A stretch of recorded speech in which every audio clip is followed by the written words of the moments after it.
Sometimes we can't see it. Sometimes it doesn't seem like it's working. But Allah subhanahu wa ta'ala has a plan.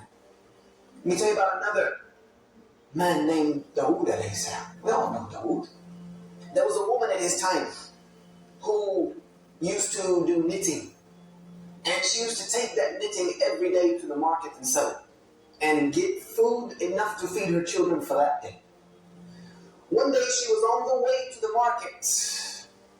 And a bird came and swooped and took her knitting. She had nothing left to feed her children. So she went into Dawood alayhi salam. And she confronted him. And she asked him, is Allah just or is Allah unjust? Is Allah just or is Allah unjust?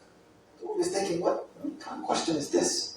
And she told him what had happened, that I feed my children every day off the knitting that I make, and that's all I have.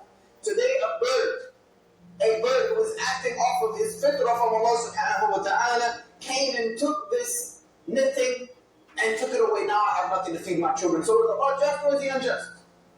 As she was saying this, some men came in with huge bags of gold. And they dropped it in front of Dawood alayhi salam, and they were foreigners, they weren't known.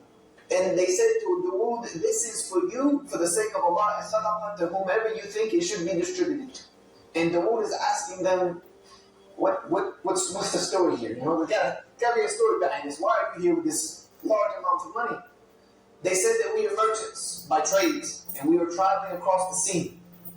And a huge storm came and broke the sail on our ship, and we were just being tossed about in the ocean.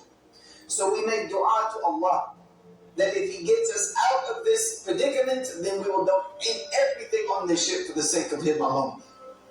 At that moment, a bird came and dropped some yarn and materials and knitting that we were able to use to reconstruct our sail that brought us safely here to you. So here we are fulfilling our oath to Allah subhanahu wa ta'ala. Dawood alayhi salam looked at the woman and he asked her, is Allah just or is Allah unjust? You have a Rabb who is working for you on land and on sea. Is Allah just or is He unjust? And he gave it all to her. You see, sometimes the